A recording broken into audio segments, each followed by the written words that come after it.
हलाकत और बर्बादी है उनके लिए जो नमाज पढ़ते हैं।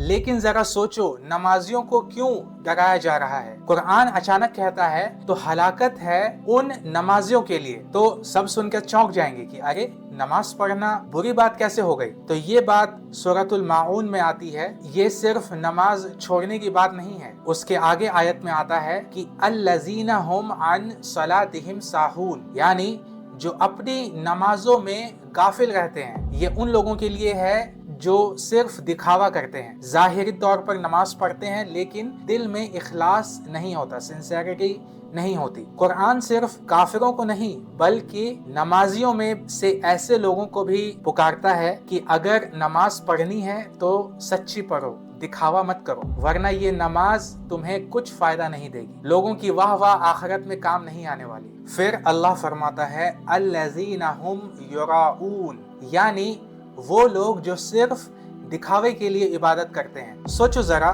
कोई शख्स नमाज ऐसे पढ़ रहा है जैसे कोई बड़ा ड्रामा कर रहा हो, सजदा बड़ा लंबा, बिल्कुल परफेक्ट एंगल, चेहरा ऐसा कि जैसे कोई दीन के टैलेंट शो में ऑडिशन देने आ रहा हो। लेकिन नमाज पढ़ते वक्त दिल में इबादत नहीं होती, बस ये सोचते हैं कि लोग इम्प्रेस हुए या नहीं। तो कुरान कहता है ऐसा मत बनो, अपनी इबादत को किसी नेटफ्लिक्स शो में मत बदलो। सच्चा ईमान नाजरीन नहीं चाहता, उसे इखलास चाहिए, सिंसियरिटी चाहिए। फिर उसी के आगे अल्लाह फरमाता है वयमनऊनल माऊन, यानी वो लोग जो मामूली सी जरूरत की चीजें भी दूसरों को देने से रोक देते हैं। सोचो जरा, कोई शख्स नमाज में बड़ा खुशू दिखाता है, लंबा कुर्ता पैजामा पहनता है, शक्ल ऐसी कि बहुत बड़े दीन वाले हों, लेकिन नमाज के बाद अगर कोई पड़ोसी एक चम्मच या बर्तन मांगने आ जाए तो वो कहते हैं कि वो क्या होता है, और उनके सामने वो दरवाजा बंद कर देते हैं। यही इस आयत का मतलब है कि ऐसे लोग